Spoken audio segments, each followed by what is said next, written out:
Study IQ IAS, अब तैयारी हुई अफोर्डेबल। नमस्कार दोस्तों भले ही हमारे पड़ोसी देश पाकिस्तान के साथ संबंध कितने भी खराब हों, लेकिन जब भी ह्यूमैनिटी की बात आती है तो भारत ये नहीं देखता कि वो पाकिस्तानी है या फिर अमेरिकन है।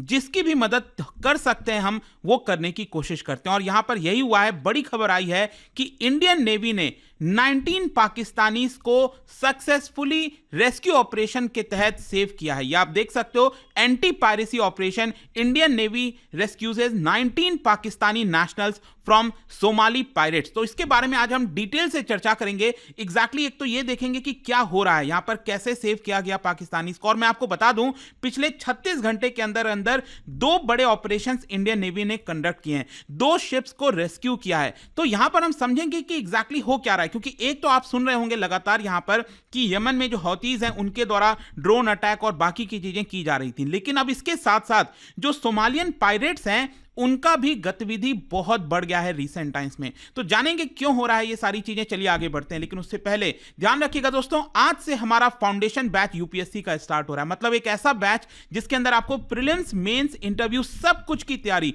सिंगल बैच में मिलेगी। इसके अंदर आपको पर्सनल मेंटरशिप भी मिलेगा, कुछ भी और लेने की आवश्यकता नहीं है। तो इसको अवेल करने के लिए हमारे वेबसाइट ऐप पर जाइए या फिर कमेंट सेक्शन में लिंक है और यूज करना है कोड अंकित लाइव, ताकि आपको मैक्सिमम डिस्काउंट मिल जाए। और इसके अलावा अगर आप एमसीक्यूज अटेम्प्ट करना चाहते हैं तो मेरे इंस्टा पेज पर जा सकते हैं, वहां पर स्टोरीज में जितने भी एमसीक्यूज हैं उसको आप अटेम्प्ट कर पाएंगे। चलिए शुरुआत करते हैं और सबसे पहले ये देखते हैं कि एग्जैक्टली हो क्या रहा है।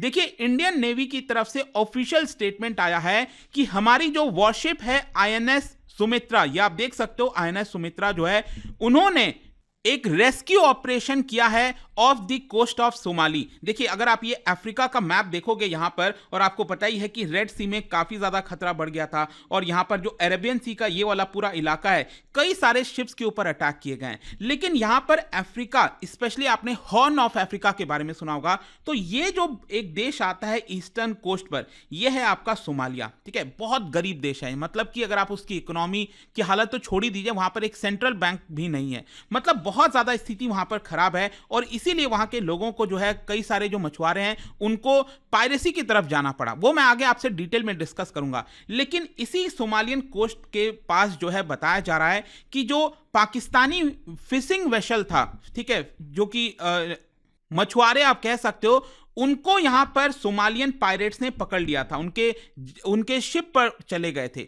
और इसी को देखते हुए आप देख पाओगे यहां पर जो इंडियन नेवी है, उन्होंने अपने स्टेटमेंट में कहा है कि INS सुमित्रा ने जो डिस्ट्रेस्ड वेसल है, मतलब पाकिस्तानी जो वेसल है, उसको इंटरसेप्ट किया और तुरंत एक्शन में आ गए ताकि उनको बचाया जा सके। इनफैक्ट यहां पर कई सारे पिक्चर्स वगैरह भी शेयर किए गए हैं। ये आप देख सकते हो, ये जो शिप आप देख रहे हो ना, ये पाकिस्तानी शिप है। और यहां पर अगर आप ध्यान से देखेंगे, जो कि इंडियन नेवी ने शेयर किया है, कि कैसे जो सोमालियन पायरेट्स हैं बंदूक के साथ इस शिप के अंदर आ जाते हैं, और इसी की वजह से पूरा खतरा बढ़ जाता है। और यहां पर इंडियन नेवी के द्वारा जो पूरा रेस्क्यू ऑपरेशन है, और बताया जा रहा है कि स्टैंडर्ड ऑपरेटिंग प्रोसीजर के तहत यहां पर जो जो चीजें हमें करनी थी वो हमने किया, और करीब 19 पाकिस्तानीज को सेव किया है। यहां पर आप देख सकते हैं, बताया जा रहा है कि 9 पायरेट्स जो हैं वो इस शिप के अंदर घुस गए थे। और आप देख सकते हो हमारी जो नौसेना है वो यहां पर कैसे इनको पकड़ ली है, जो भी चीजें बरामद की गई हैं वो यहां पर सामने रखा हुआ है। तो एक बड़ा ऑपरेशन इंडियन नेवी ने कंडक्ट किया और पाकिस्तानीज को सेव किया।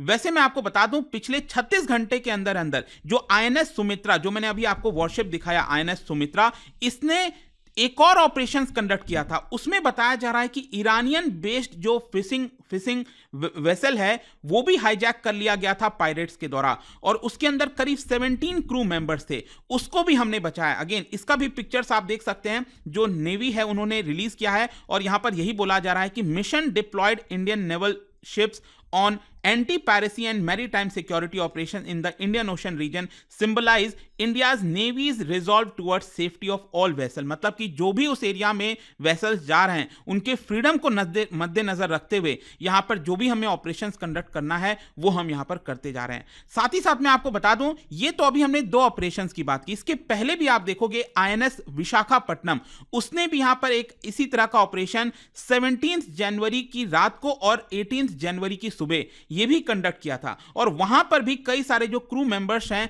उनको बचाया था। इसके पहले भी आप देख सकते हो लिबेरिया बेस्ड शिप जिसमें 15 इंडियन क्रू मेंबर्स थे, उनको भी हमने यहां पर बचाया है। तो क्वेश्चन अब यहां पर यह है कि एक्चुअली में हो क्या रहा है। जो मैंने आपको दिखाया, ये जो सोमालिया कोस्ट आप देख रहे हो, यहां पर खतरा काफी ज्यादा बढ़ गया है। वैसे मैं आपको बता दूं, जो पायरेसी है, जो पायरेट अटैक्स हैं, वो एक्चुअली 2008 से लेकर 2013 के बीच में काफी ज्यादा पीक पर आ चुका था। मतलब कि कोई भी कमर्शियल शिप्स वगैरह अगर यहां से गुजरता था तो उनको काफी भारी कीमत चुकानी पड़ती थी कई बार, क्योंकि सोमालिया से जो पायरेट्स हैं वो उस शिप को ट्रैक करते थे, उसके ऊपर चढ़ जाते थे और यहां पर फिरौती मांगते थे। मतलब बहुत सारा पैसा वगैरह लेते थे, जो भी चीजें शिप पर होती थी जो उनके काम के लिए होती थी वो वहां से चुरा लेते थे। तो बहुत सारी चीजें 2008 से 2013 के बीच में देखने को मिली। फिर उसके बाद क्या हुआ, कई देशों ने मिलकर, जिसमें भारत भी शामिल था, उन्होंने इस चीज को टैकल करने के लिए कई सारे ऑपरेशंस भी कंडक्ट किए थे, तब जाकर यहां पर डिक्लाइन आया था। लेकिन पिछले 1-2 साल से, स्पेशली अभी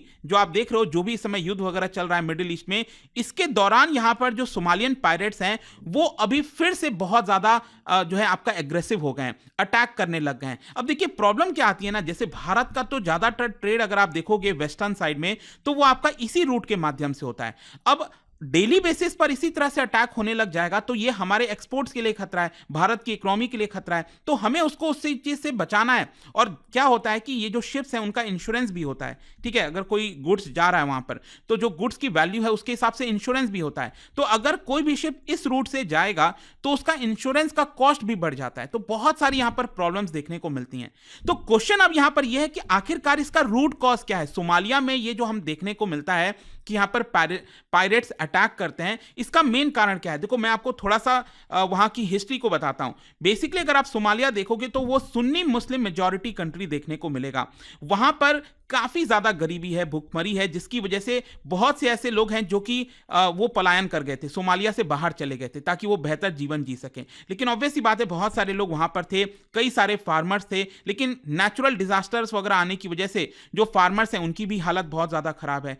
तो अब क्या होता है, यहां पर जो मछुआरे थे ना, वो अपने जीवन को बेहतर करने के लिए उनको लगा कि उनको कोई दूसरा रास्ता तलाशना पड़ेगा।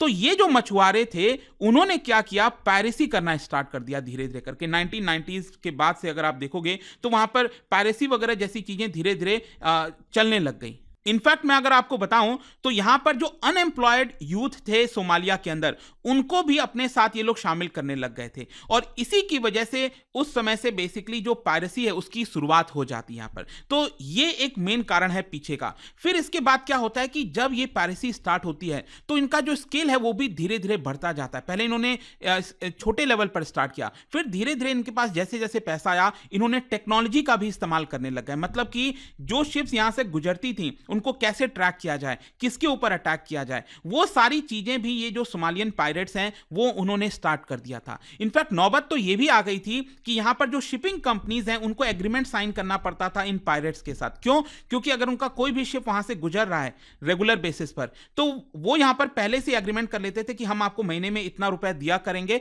और आप उन शिप्स को कुछ नहीं करोगे। तो ये सारी सिचुएशंस देखने को मिल रही थी और इसी की वजह से अब वापस ये सारी चीजें क्योंकि स्टार्ट हो गई हैं, इसी को देखते हुए जो इंडियन नेवी वॉरशिप्स हैं उनको वहां पर डिप्लॉय कर दिया गया। इनफैक्ट 12 जनवरी की खबर आप देख सकते हो, यहां पर भारतीय नौसेना ने यह कहा कि करीब करीब हमने 10 वॉरशिप, जिसके अंदर आप देख सकते हो यहां पर जो डिस्ट्रॉयर्स हो गए, फ्रिगेट्स हो गए, ऑफशोर पेट्रोल वेसल्स हो गया, उन सबको यहां पर डिप्लॉय किया गया है। और स्पेशल फोकस यही है कि यहां पर एक तो जो सोमालियन कोस्ट पर जो भी कुछ पायरेसी हो रही है उसको रोका जाए और साथ ही साथ यहां पर यमन हौतीस के द्वारा जो भी अटैक हो रहा है शिप्स के ऊपर उसको भी रोका जाए।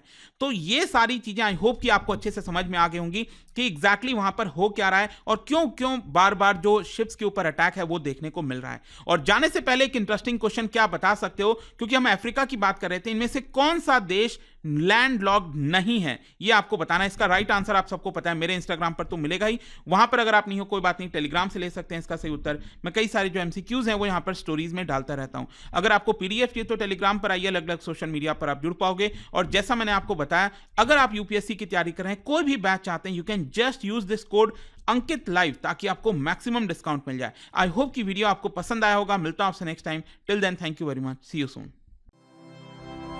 स्टडी IQ IAS, अब तैयारी हुई अफोर्डेबल।